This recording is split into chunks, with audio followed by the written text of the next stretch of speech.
Hey guys, Pickle700 here, and in today's video I'm going to be showing you my installation of a fire alarm test switch. So, first things first, you'll see this is new, and that's for this new test switch.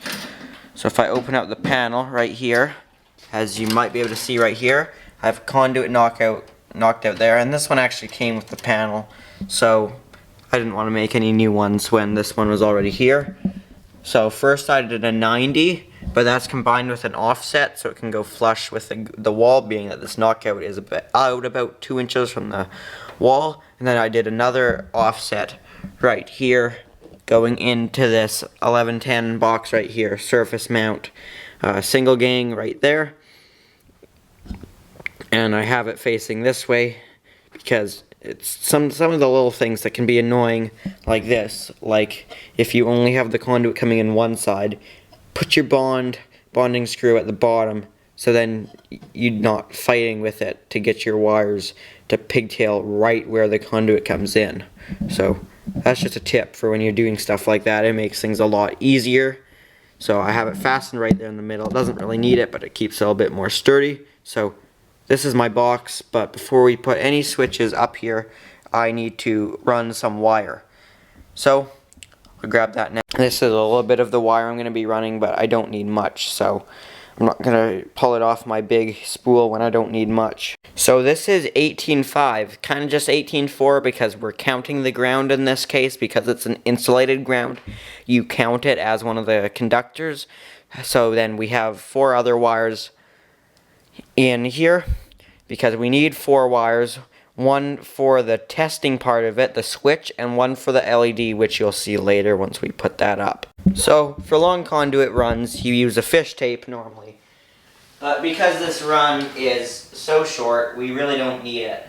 So this end of it is already stripped, so I don't want to waste any when I can just use this inside the panel. So I'm just going to cut these off and then we'll run this through, and I'm running it from this way because this way would be a pain because it's right beside the panel's board. So now I need to strip the sheathing off of my 18.5. I've got the sheathing stripped from the top part, but it's kind of stuck right here. So something you can do is, if your wire has this sort of string stuff in it, you can pull it and it will rip down the middle of the wire. Sometimes like that it breaks, which is kind of annoying, but oftentimes it can really help out and pull down the wire. I can go from this end right there, so then that ripped right down the wire. Okay, now I'm going to work on everything down at our box right here.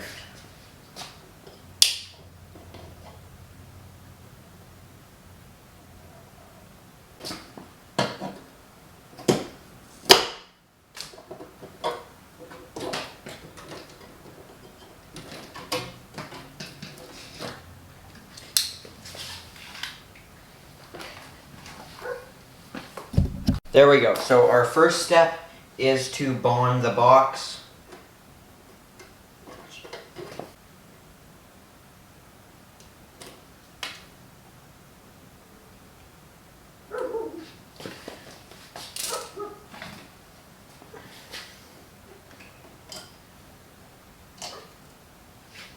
And you always do it clockwise, so when you tighten the screw, it will pull the wire under the screw instead of pushing it out.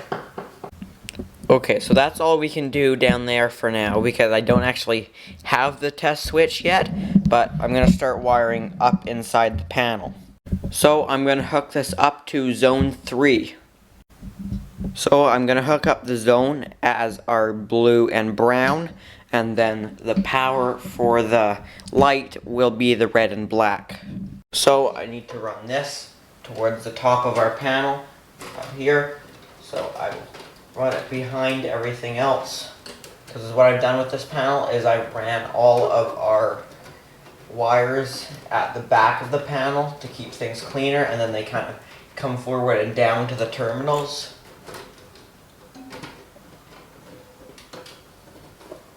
There we go. And now I'm going to power down the panel to make sure I don't short anything. So to do that, I'm going to unplug our batteries. Then I'm going to turn off the AC power.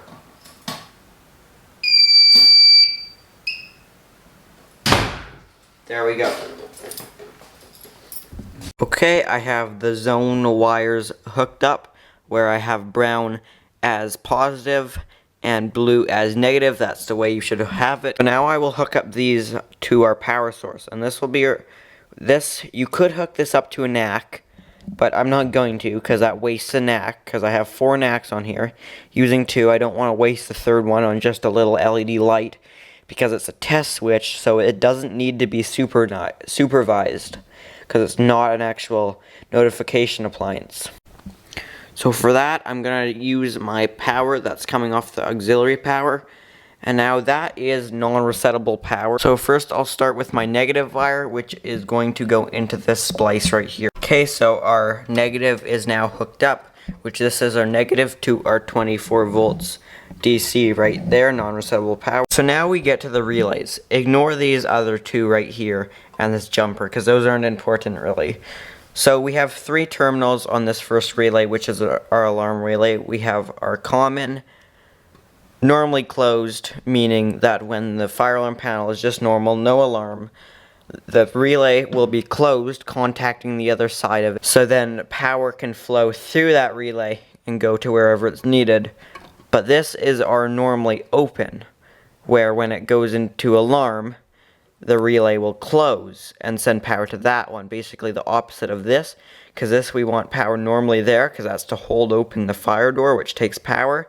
But this we only want it to come on when it's in alarm, so we'll go to this other terminal. Okay, we have this hooked up now right there, as you can see. So now I just need to hook up our ground over there, which will just go into this other splice right there. Pretty simple. Okay, that takes care of everything in the panel. So now tuck these 2 spare 18.5s back here, sort of the way I had them before.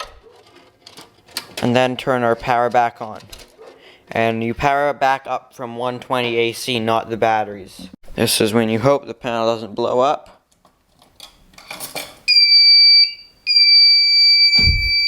Now I was going to initialize it first. No battery. So at this point, I can give it, oh yeah, zone 3.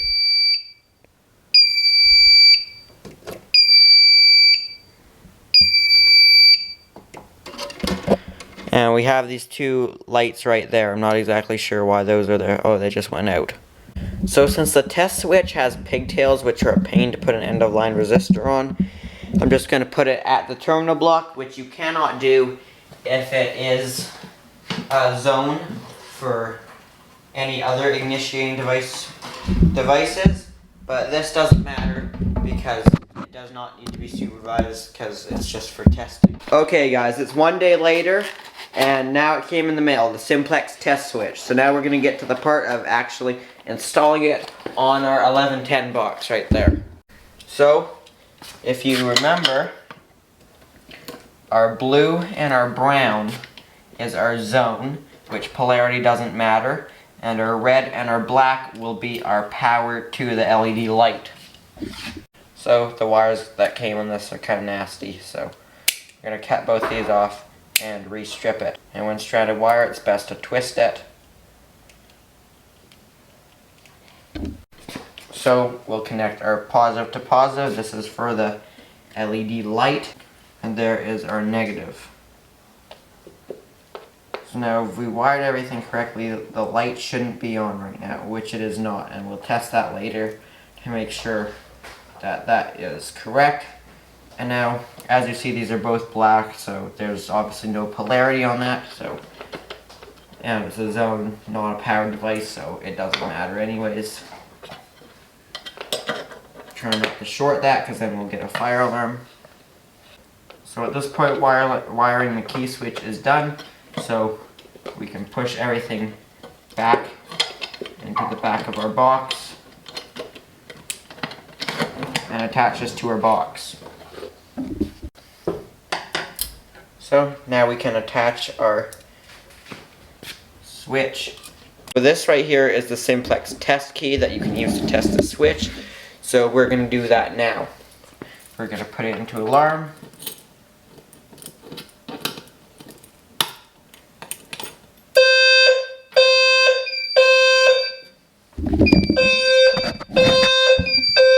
And we have an evac and system just like you would with hitting the drill button.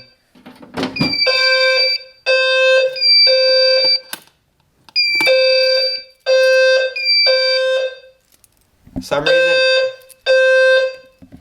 our LED light didn't come on though for some reason, so we'll have to look into that. Okay, I think I figured out the problem. This relay doesn't activate on a drill, and I have this set up as a drill switch. Okay, so I got this figured out. After quite a bit of confusion, everything's finally fine now. So I had the power coming into the normally closed, and I don't even know all what happened, but somehow it worked before where the door would close when I got an alarm or lost the AC power, but everything works now.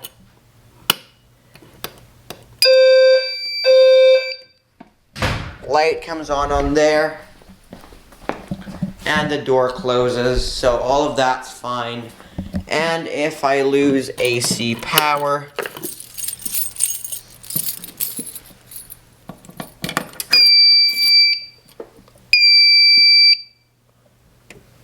my light will still stay on here because that doesn't go through the relay since I don't want it to.